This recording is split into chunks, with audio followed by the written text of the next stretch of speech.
like he tried to say, the fact is that my office programmed me for tomorrow for this event. And today was another event. So I went for that other event until I saw your message that the event has started. And I had to cut off from there to be here. And I thank God I am here. Let me therefore sincerely apologize for the mix-up, for my late coming, and also be thankful to God that I am able to make the event. I'm also very grateful that my co-chairman had actually been here and held forth. I'm also that he had opened the event with an address. But maybe let me simply identify with him with a short address. And I am quite delighted to share a few thoughts on what I think your forum had become. So, distinguished ladies and gentlemen, I am greatly delighted to be part of the 4th annual conference of the Forum of Former Deputy Governors, focusing as always on topical and critical elements in nation building. I was told that in the past, your conference teams included the following: nation building in challenging times, partnering in the shared vision for good governance and sustainable development, strategic solution to good governance, food security, and sustainable growth in Nigeria. And this year's conference theme is boosting Nigeria's productive future for effective national growth and self-reliance, harnessing leadership, industry, and innovation for effective policy implementation. Let me start by saying that of all former national office holders fora, the former Deputy Governors Forum appear to have become the most focused, most productive, and most impactful in their contributions to our efforts in nation building. I am not sure there is any former office holders forum that had been so engaging with topical and critical national issues as this forum. And it is therefore my pleasure to use this opportunity to congratulate the chairman and members of the Forum of Former Deputy Governors for your steadfastness and patriotic commitment to nation building. Speaking on this year's theme, I am to say that the imperative of productive economy was never lost on the various governments of Nigeria since 1960. This is because at times when people talk about productive economy today, it will appear as if it's a new idea. And it is to my knowledge that since 1960, it had been the concern of every government in Nigeria. The resurgence of the clamor for productive economy through industrialization today only underscores the economic and social setbacks the nation has suffered due to failed attempts on industrialization. It is instructive to point out that at the core of the first National Development Plan of 1962 to 1968, and indeed the subsequent rolling plans, including the Indigenization Decree of 1977, were policies to encourage and facilitate industrialization. These efforts yielded great results in the 80s as industrial clusters and activities became prominent in various parts of the country. Example, Bompai in Kano, Kakuri in Kaduna, Onitsha in Anambra State, Aba in Abia State, Ikeja in Lagos State, and so on.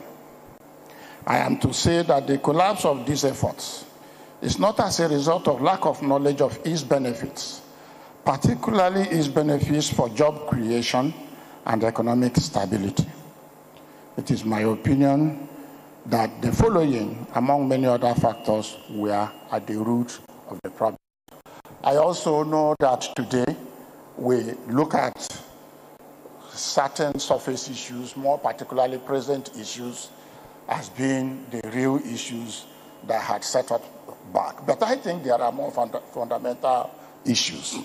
And if we don't address those fundamental issues, it will appear as if we are putting block on no foundation. So we need to look. I thought I should highlight just 3 critical foundational issues we must also look at and, in fact, seek to address them in order to actually resurrect and enhance our productivity through industrialization. One of such factors is the military coup and counter-coup of 1966. The most outstanding consequence of the 66 coup is that it dislocated our sense of nationalism and national aspiration, promoted ethnicity and nepotism. The military incursion into power has also dislocated our sense of value, weakened the rule of law, and inculcated greed and recklessness in public office. I want to say very clearly that without a national vision, without a national aspiration, not just national vision as articulated in any paper, I mean shared vision accepted by all, it will be difficult to enhance patriotism. And without patriotism, you can't build a nation. I make bold to say that productive economic progress is usually as a result of sustained commitment to national aspiration. It is a commitment that transcends change of government. A situation where policy inconsistency is occasioned by ethnicity, nepotism, corruption, and above all, lack of adequate sense of patriotism to drive national vision and aspiration cannot deliver on productive economy. There must be that foundation that as a nation, we have the commitment, both the leaders and the led, that this is where we want our nation to be in the nearest future. And it is in the best interest of everybody. Once this is inculcated in us, then you will find out that understanding of policies, both the pains and the benefits of each policies, will be a lot much easier and across board, and everybody will commit to deliver that. So, our journey to productive economic well-being, therefore, we have to start with rebuilding our sense of nationalism, benchmarking our national aspiration to achieve economic renaissance, and then a collective commitment to rebuilding our nation on the path of patriotism and rule of law. And I believe that if we're able to reset this foundation, then it will be a lot much easier for us to understand the policy direction of government, because that policy direction obviously will be in the overall interest of the nation, focusing on a national vision that everybody shares from. Another factor that I think led to the collapse of our industrial progress is the factor on the other side, it could have been an advantage or a boost to it, but it turned the other around. The other factor is the oil boom of the 70s, which raised our taste for foreign-made goods as status symbol. Accordingly, import licensing was quick to replace local production. It is evident that local products are generally regarded as inferior goods, and the ability to afford foreign-made goods, on the other hand, are matters for those who have arrived. I am sure of us that came here today came on a locally made vehicle. And if the market is not there, then who invests to sustain losses? So it is evident that local products are generally regarded as inferior goods, and the ability to afford foreign-made goods, on the other hand, are matters for those who have arrived. It is the market that stimulates production. A situation where we cannot patronize locally made goods, how do you encourage investors to plunge into losses? In this regard, effort must be made to encourage the taste for locally made goods as a mark of national pride and as a commitment to secure our future. Finally, Nigeria signing on to the World Trade Organization agreement in December 1994 was another major factor that had collapsed our industrial effort. The World Trade Organization agreement encouraged globalization and trade liberalization, resulting in our economy becoming a dumping ground for cheap goods from abroad, particularly as our underdeveloped infrastructure could not compete with efficient and more cost-effective production systems of the developed world. And I know, and I encourage us, more particularly as it were, that the World Trade Organization agreement had almost collapsed. You find out that every country is going back to itself to actually hold back its economy into its own hand and build it to what it wants it to be. But I know that when we signed into the World Trade Organization, we signed in on about December 1994, and it took effect in 1995, early 1995. Then foreign goods were flooded into the country, and that's when the textile industries in Kakuri collapsed. That's when most of the industries in Ikeja collapsed. That's when collapsed. In fact, that's when most of our industrial progress actually collapsed. Because I remember one day asking one garment producer in Aba, why wouldn't you go back to what you were doing before? Because he had closed. He said, look, if you produce at 5 naira per garment and somebody imports to sell at 2 naira per garment, then there is just no way you can compete with that person. And that's what it was. So most industries had to collapse because they could not compete. And if we don't protect our economy, there is no way it can actually withstand a more cost-effective production environment abroad, to actually deliver on the expectations of the market. So there is no gainsaying that every successful local economy not only enjoy policy protection, but also enjoy competitive production environment. If you must expect quick turnaround in local production, we must protect our market. We must enhance our infrastructure. We must secure our environment, and so on. I have chosen to highlight just these 3 points only because we have guest speaker who will do justice to the theme of the day.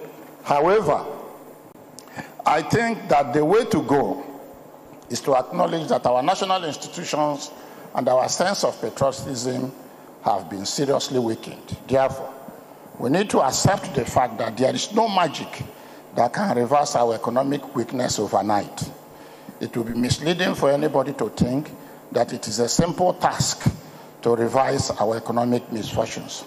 For any meaningful respite to be achieved in a record time, we need the concerted effort of our leaders and the people to commit to a renewed determination to reposition our country on the path that will implant patriotism in the citizens, without which every industrial policy of any government whatsoever will be sabotaged and it will not work.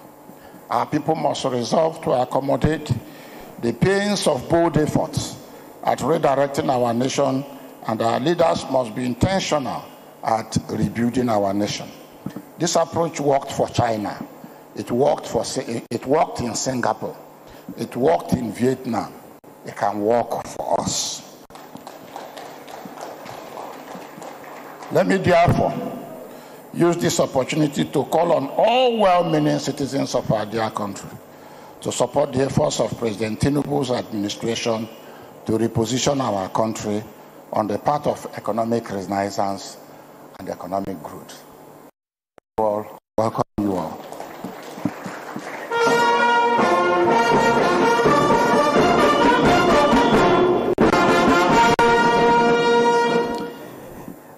Please let's put our hands together again for distinguished Senator Aim Pius. Aim, former President of the Senate of the Federal Republic of Nigeria, during the 5th National Assembly. His name alone rings with purpose, steady, balanced, and of course, resonates like the man himself. Distinguished ladies and gentlemen, we're gradually moving to the critical period, and that's the time to take our keynote address. But before then, let me quickly take these recognitions. Engineer Dauda Musa, FNSE, Executive Committee member, representing President of the Nigerian Society of Engineers, Engineer Margaret Aina Oguntala, FNSE. Please, can we put our hands together? Thank you, sir. Let me also quickly acknowledge Professor Onje Gie Wado, former Deputy Governor of Nasarawa State, who also is a BOT member. Can we put our hands together, please? And His Excellency Patrick Ekwotu, former Deputy Governor of Akwa Ibom State. He's also here. Can we put our hands together? Thank you, sir. For those of you who are putting your hands together, thank you. Please put your hands together again. Aha. This side of the hall, you're all quiet. Please, can you put your hands together for the Forum of Deputy Governors? Thank you. Thank you. And you know what? Our keynote address will be taken by a very special person. Professor Tanko Ishaya is the Vice Chancellor of the University of Jos, a place I dreamt to further my education. Unfortunately, I couldn't. Lagos State said I must go to Akokite. Hello, greatest Akokite. So Professor Tanko Ishaya will be giving us the keynote address. I'm trying to get a bit of his profile. Apart from being the VC of University of Jos, I am also told he's a tech and innovation advocate. Thank you very much, sir. I wanted to say more. Should I continue? I should wait. Please, let's put our hands together for our keynote address, Professor Tanko Ishaya.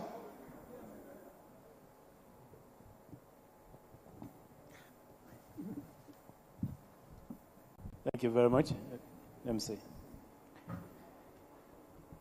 The chairman of this occasion, His Excellency, Distinguished Senator Anyim Pius Anyim, the former Senate President, and the co-chair who has just left, Your Excellency, the Executive Governor of Borno State, Professor Babagana Zulum, who is here ably represented by the Deputy Governor. Let me, on behalf of all the professors, congratulate the Executive Governor of Borno State for receiving an award of innovation. I think you should tell him that we are all proud of him, and we are proud of what he's doing in the state. That is what it takes to be a professor and to be a leader. Congratulations. Thank you. Your Excellency, the National Chairman, Dr. Chris, Aloze Akomas, Your Excellencies, distinguished guests, my colleagues, Vice Chancellors that are here present, professors, ladies and gentlemen, let me stand behind or hide behind an excellent protocol that has already been established, and to go straight to deliver my keynote address. even though, like I was just saying, sharing that His Excellency, distinguished Senator Ayim Pius Ayim, has already delivered a keynote address. I'm probably just here to, to have a further conversation on the keynote address that His Excellency has delivered.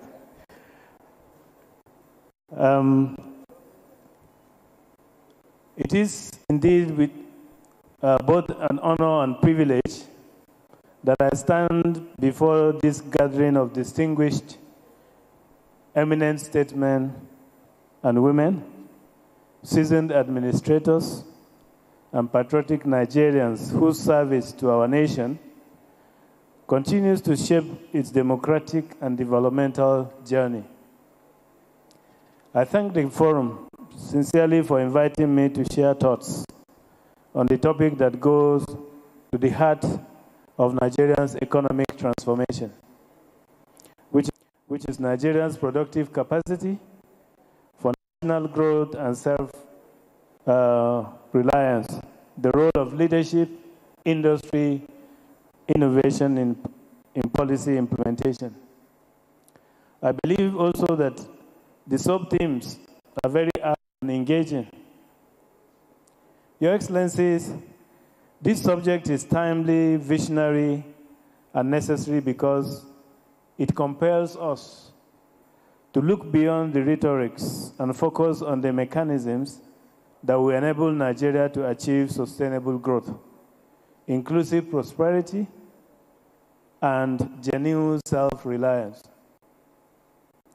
A sound productive capacity is not just an economic matter, but an inevitable ingredient of democratic governance. Success story of any regime revolves around the productive capacity of the country, the ability to manage available resources for the upliftment of its citizens' standard of living, and the dignity of the country in the Committee of Sovereign Nations. Let us therefore remind ourselves what productive capacity is all about. On a general note, productive capacity of a nation is the highest sum of goods and services that the national economy can conveniently produce at full and efficient employment of its total resources, and so on and so forth. In other words, productive capacity is the overall potential output in relation to the factors of production. This includes labor, capital, entrepreneurship, technology, and of course, its natural resources.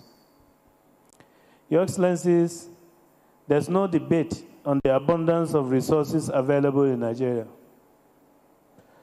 There's no local government in Nigeria that is currently lacking in resources that will assist in the building of a strong nation with a sustainable economy. The task before us is how to boost the productive capacity and make Nigeria great. The strength of every nation depends on its productive capacity, no doubt. The ability to generate goods, services, ideas, and technology that meet domestic needs and contribute to global value chain. So there's two things here. When His Excellency emphasized on the local aspect of it, but also we need to contribute to the global value chain. It is not merely about having resources. It is about having the capacity and the discipline to transform those resources into wealth and well-being. For Nigeria, productive capacity must be anchored into three very important aspects.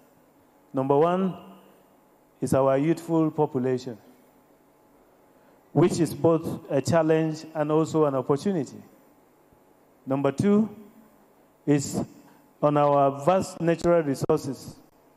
You will see them abound from agriculture to solid mineral resources. And number 3, the growing intellectual and technological capacity, especially within our universities and, of course, innovation hubs. Productive capacity is dynamic and driven by socioeconomic factors, some of which include the following. Number 1, the human capital. This is the ability of available workforce to put into action all acquired expertise, knowledge and experience obtained through formal and informal education, apprenticeship and training. The role of educational institutions is curriculum and sensitivity to both the local and, of course, the global challenge is very key. Number 2 is the physical capital. We are in the digital age. No nation can play down the role of technology in fostering productive capacity. The graduation, and of course, what we have seen to season of intelligence is a window for optimization of the nation's productive capacity and resources. The University of Jos is not taking this challenge for granted. We are in the process of establishing a world-class center of artificial intelligence to foster productive production capacity and make us relevant in this dynamic society. The country is in need of all kinds of state-of-the-art equipment, machinery, tools, and functional infrastructure to enhance physical capacity needed for our desired productive capacity. Number 3 is policy making. Productive capacity is a function of public policy making. The state of the nation's productive capacity will be reflected in some key socio-economic and political policies.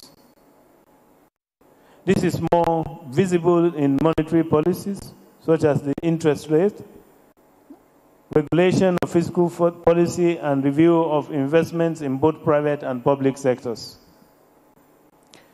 Number 4, business strategy. Productive capacity of countries is now technically regulated by the private sector.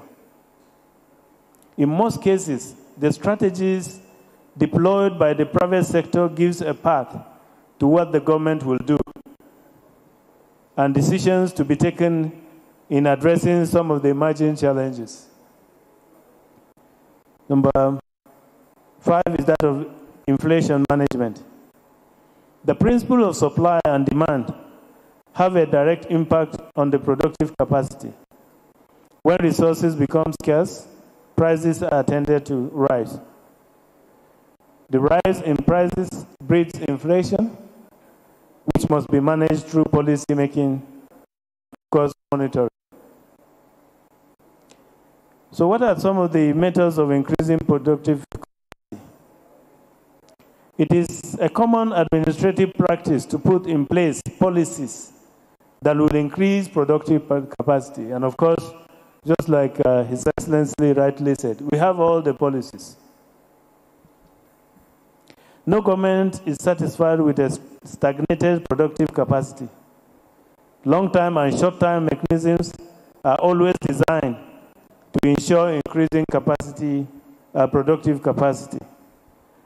While working out strategies for increasing productive capacity in a nation's economy, both the public and the private sectors are always made the point of reference. Economic and political considerations are always critically examined as it affects the private and the public sectors. Globally, most countries' economy is private sector driven, while the public sector serves more like a shadow of the general economy. In this case, we see policies that are of short term, meant to solve some temporary or emerging issues mitigating against productive capacity of that particular country. This may be maybe the removal of certain tariffs or increasing the tariffs. It may be the tax holiday or ban on certain items in order to allow home products grow with minimal competition. And that is to emphasize the point that His Excellency, distinguished Senator Ayim Pius Ayim has earlier mentioned. Increase in wages, labor-friendly policies, and protection of the weak will promote productive capacity of the country.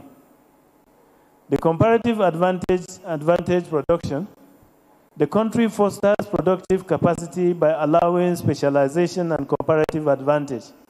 This can be done within the country, allowing localities grow their own special products. This may also be extended into international cross-border, allowing people produce what is cheaper and buy what it is produced at a more lower rate. The use of technology is very important. In this regard, adequate and modern technology deserves total attention. The government should embark on policies that will make our productive capacity be driven by technology. Obsolete machineries cannot help promote productive capacity in any given nation. Partnerships, assembly plants, equipment of higher institutions with relevant technology-based equipment are part of the drastic steps government may take at an interim basis, but will have long-term effect on the national productive capacity. Gone are the area of cash and food crops. Every crop is now cash crop. There's no local government in Nigeria without abundance of natural resource in commercial volume. Inasmuch as it is very important that we partner with skilled organizations outside the country to get the best of these resources, we must not look down on the capacity of the local and the traditional initiatives. To make the best use of our national resources in enhancing productive capacity in our university, for example, and many universities, every category of students take compulsory courses in entrepreneurship, information and communication technology. We do not stop at that. We now have most of the universities now have centers of entrepreneurship, and also the National Universities Commission run degree programs in entrepreneurship. Cyber security, public administration, and several other courses that will promote productive capacity at both public and private sectors are those that we are supposed to concentrate on. As far as institutions is concerned, government institutions must rise to the challenge of present-day realities. The institutions should not stick to laws and acts that are no longer useful to the present needs.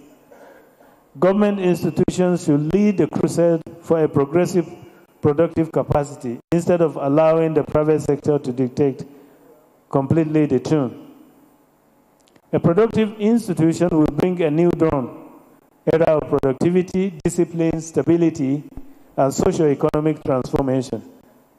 This dawn is what we refer to as the national growth. And national growth, of course, is a plain language. It's the increase in the quality and quantity of goods and services produced by the nation's economy. This is usually measured by the country's gross domestic product. It involves the expansion of the economy through measures such as tax reform, government investment, and international collaborations. Growth in any country is very important for the upliftment of the citizens' welfare as it translates into socio-economic transformation of that particular nation. Let's now look at some of the steps, because we are talking about national growth, some of the steps for national growth and self-reliance. There are several steps a nation can take to attain national growth through productive capacity. In practical terms, a nation like our beloved country and other countries within our socio-economic status may consider the following strategies. Number one, enlarge economic costs.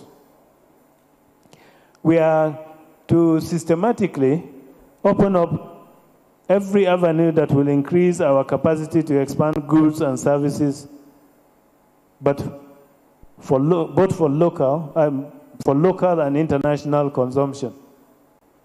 We should engage our institutions to identify what can boost our economy, new areas of activities, and the demands at home, and of course, what are the demands internationally. We need to consciously adopt measures that inflation will adjust the country's gross domestic product over certain targeted periods. We need think tanks and strategic actions. There are several agencies and institutions with the capacity to prepare policy papers and working documents that will guide the government to embark on policies and programs that will foster good governance. There should also be a focus on digital revolution. Nigeria is very ripe for massive digital governance. We will agree, Your Excellencies, with me that the present government is taking bold steps to enhance digital government. Our investment in digital technology is the master key for growth and development of the country. We must, at every level, make technological advancement our driving force. The universities, especially our university, have taken several steps in promoting technology through applicable steps. These are visible in our Center of Food Security, in our Center of Excellence in Food Security, Centers of Excellence in Phytomedicine Research and Development, centers in the College of Medical Sciences, and so on and so forth. Promoting and, of course, investing in digital technology and innovation is also seen as a key driver of national growth and development. There's also, of course, the legacy of continuity. Legislation that will ensure continuity of lasting programs and policies should be put in place with provisions that will include compliance. Policy should not be regime-based. It should outlast the regimes. Review of policies and programs should not be a political agenda, but a national agenda. Your Excellencies, I will not preempt our erudite scholars who are fully prepared to take us through 5 impactful sessions. However, let us remind ourselves of the Nigerians' recent gross domestic product economic growth. Nigerians' GDP grew by only 4.23% in the second quarter of 2025, which is the fastest rate in 4 years. However, for the third quarter, we experienced a slow projection of 3.9%. This came to be simply probably because of the delayed efforts of some monetary policies that are easing instability in capital flow and also that of oil prices. The good news, however, is that other economic indicators present a positive environment, such as the decline in inflation and the recovery of services and non-oil sectors. National self-reliance. Your Excellencies, self-reliance does not mean isolation from global trade or technology. It means resilience. The ability to depend primarily on our internal strength, and that we are able to add value to our exports and reduce dependency in imported goods and foreign exports. Yet, despite our abundant resources, personnel and institutions and government willing, creating a sense of belonging with equal opportunities. This was against any form of external aggression, with more emphasis on cross-border operations rather than internal. National pride is what we have as human resource. Natural resources and value systems should be promoted and protected to institutionalize sense of belonging and, of course, encourage local skills and local development. Last but not the least, we should totally value our local resources. And again, this is an emphasis on what His Excellency earlier said. We must cherish our products above imported products, promote exports above imports, and create avenue of national pride. So what is therefore the role of leadership in national productivity? We have already extracted issues around boosting productive capacity. There is absolutely no doubt that we can only advance with the right leadership. It is a common practice to blame leaders for any negative development and claim credit for things that are working well. A leader with adequate knowledge of national economy, what the citizens need, and how to move the country forward is highly needed to enhance productive capacity of our nation. Leadership remains the single most critical factor in determining a nation's productive trajectory. History teaches us that nations rise or decline not because of what they have, but because of what their leaders do with what they have. Nigeria has never lacked good ideas and has never lacked good policies. From Vision 2020 and economic recovery and growth plan, and now the renewed hope agenda. However, many of these initiatives have suffered from weak implementation, fragmented coordination, and in some cases, lack of continuity from one policy to another. In national leadership, every leader has the potential to boost the economy, as there are citizens in all sectors of the society, experts, and very knowledgeable in various areas of specializations. Without parochial sentiments, a good leader will scout or shop for who can support the country, not primarily his administration whole. Develop a feedback strategy that will keep them above every situation. This means that the leader must be teachable, learning new facts, professional. The leadership should devote resources for training and research into traditions that are not productive. Regular updates from various sectors, and also interact with organizations with similar productive interests for collaboration and protection of the collective interest. The need to have legislative backing productive capacity is very important. The laws may be amended based on emerging trends and on profit.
governance continuity.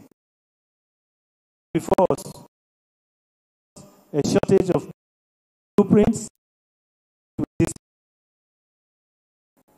a productive in a climate which lacks moral authority is compromised.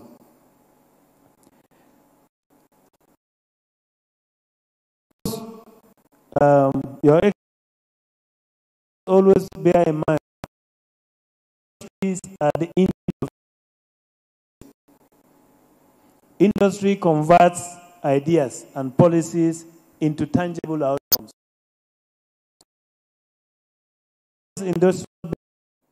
Industry converts ideas and policies into tangible outcomes. However, Nigeria's industrial base has remained fragile for decades, undermined by erratic power supply, in some cases, infrastructural decay, limited access to credit, and weak linkages between research and development. Industries, therefore, have a key role to play in boosting productive capacity in any given country. Let us quickly look at just 5 essential ways industries can boost productive capacity. Number 1, identifying dependable source of raw materials. Industry should be able to identify and sustain a dependable source of raw materials needed for consistent quality production. This will make production chains to be regular and minimize search for alternatives and unstable price, which may force production to stop. Number 2, humane and reliable conditions of service for the workers. This will eliminate rapid migration of workers. We have now seen the JAPA, we are actually on the JAPA syndrome, where we see a lot of workers from various areas actually moving away. And industrial disputes. Hence, productivity will be steady and increase. Job security is very important in boosting productivity. Workers should have hope that they can build a career in their work place if productivity is to be properly boosted. Number 3, consumer-friendly products and cost is very important, and innovation in the products, as consumers will give accurate information on the need for improvement. Interaction with government for such and innovation in the products, as consumers will give accurate information on the need for improvement. Interaction with government for certain support or concessions that will protect the industry against foreign competition. This will keep the industry alive against the tyranny of big industries, who may be enjoying government backing against the local industries. Number 5, cost of production and selling prices of products must be in agreement if the industry want to remain in business and boost production. Specifically, we must redefine industrial policy around productivity and inclusion. We must empower small and medium-scale enterprises, which account for more than 80% of employment in our country. We must reinvigorate manufacturing, particularly in agro-processing, textile, and light industries, to substitute imports and also, of course, boost exports. We must create industrial clusters and special economic zones where innovation and production can thrive under shared infrastructure. And of course, we need to strengthen partnership between the universities, polytechnics, and other institutions and industry. We must work within the context of the triple helix to bridge the gap between research and also that of commercialization.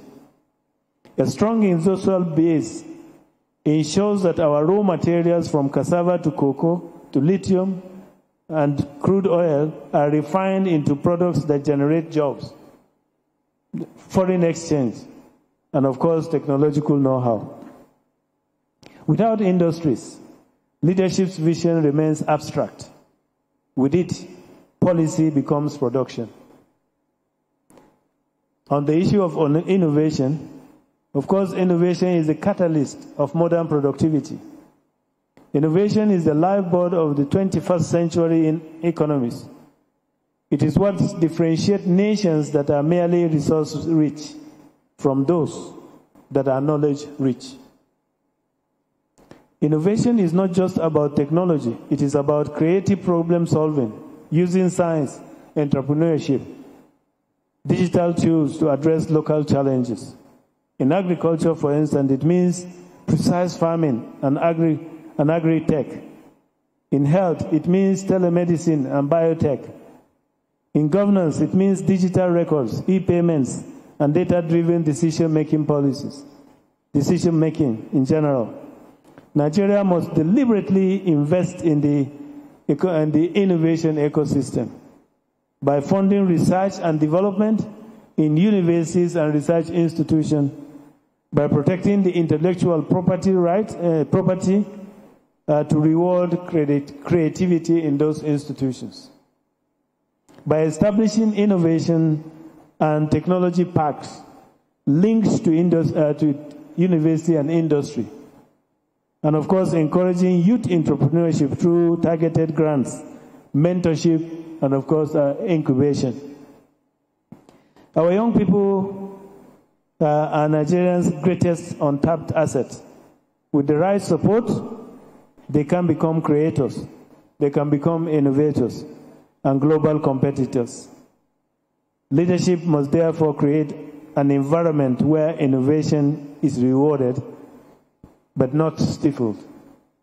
We have seen in most cases where innovation actually in this country, rather than being supported, but it's actually stifled. Policy implementation, which is actually the missing link. Our problem, as many of us know from experience, has never been the policy scarcity, but policy inconsistency. And of course, in some cases, poor execution of such policies. We need effective policy implementation. Effective policy implementation requires institutional discipline, accountability mechanisms, and stakeholder inclusion. So how can we strengthen productive capacity? And what is the way forward? I think before I make my conclusion, I just thought that we should have thoughts around these areas. To build a truly productive and self-reliant Nigeria, we must consider the following, strategic priorities. Number one, we need to diversify the economy through agro-industrialization, solid minerals, and of course, digital economy. Number two, we need to invest massively in human capital, education, health, and skills development, particularly through revitalized TVET institutions, is core. We need to reform infrastructure, especially energy, transport, and broadband connectivity, to reduce production costs. We need to promote local content and technology transfer through incentives and protection of indigenous industries. We need to empower youth and women as drivers of innovation and entrepreneurship. We need to institutionalize performance management in public service to ensure accountability in policy delivery. These steps, pursued with sincerity and consistency, will not only expand our productive base, but also strengthen national cohesion and, of course, national reliance. In conclusion,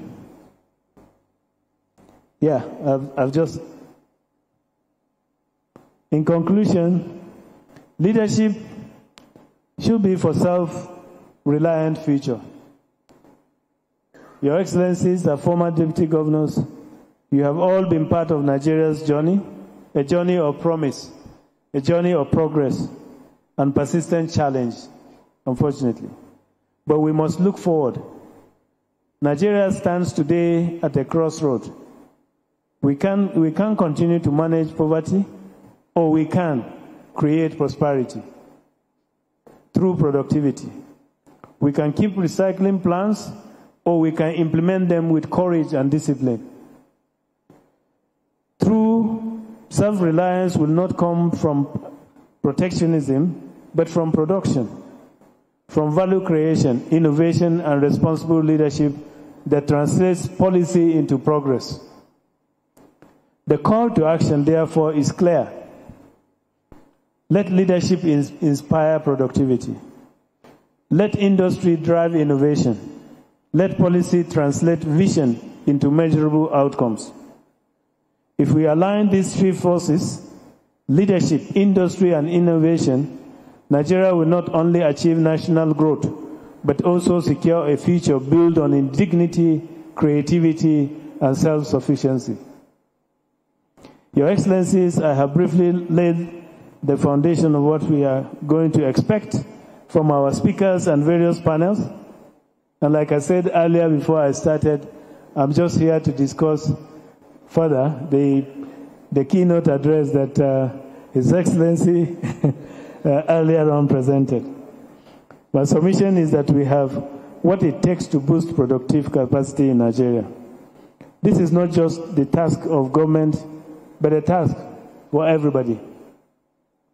Let this forum, rich with wisdom and experience, continue to be a voice of principled leadership, sound economic vision, and effective governance in our beloved country.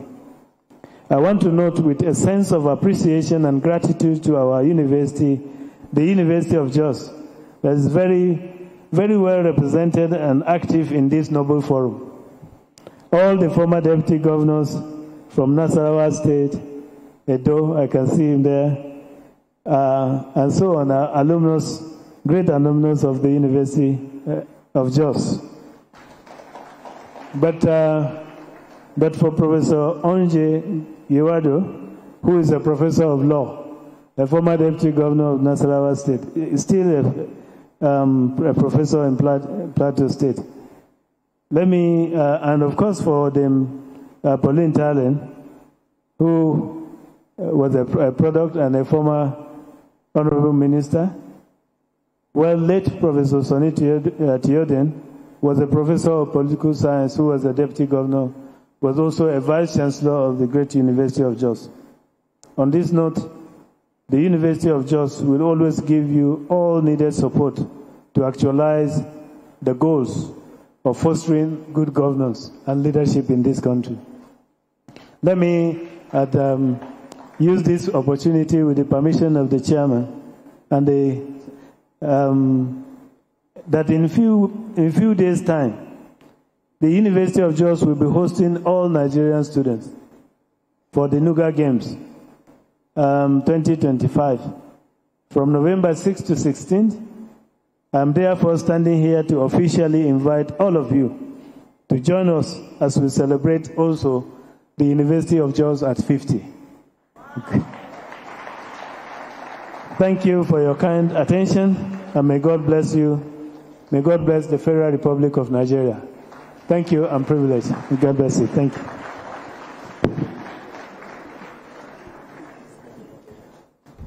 Please, let's appreciate Professor Tanko Ishaya, the Vice Chancellor of the University of Jos, once again. Thank you, Professor. You have raised some thought-provoking issues, one of which you have asked that we begin to diversify. And I know that we have started diversifying our economy long before now. If not, Governor Umar Zulum of Borno State would not go home today with an award because he has been diversifying. But that brings me to one thing that I think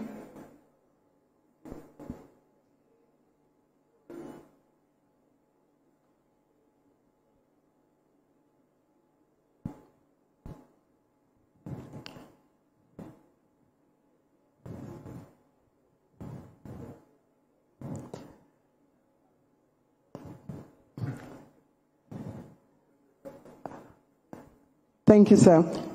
So one capacity that I think that needs to be developed is leadership integrity. And in that way, I align my thoughts with Dr. Goke Adegoroye. I didn't get to read his book. He launched recently, The Nigeria Civil Service, 5 decades experience. But I had opportunity to read some of the reviews. And he said that his mission, his ministry, is to advocate leadership integrity. And I'm glad to say that we do have Dr. Goke in our midst today. Dr. Goke Adegoroye, are you here? Thank you, sir. Please, let's put our hands together. I'm very happy that he's in our midst today because his ministry is advocating leadership integrity. Dr. Adegoroye, am I right? All right, thank you very much, sir. So the next session will be steered by the moderator for this session will be Professor Uche Waleke. He's, of course, Nigeria's first professor of capital market, a widely respected economic analyst.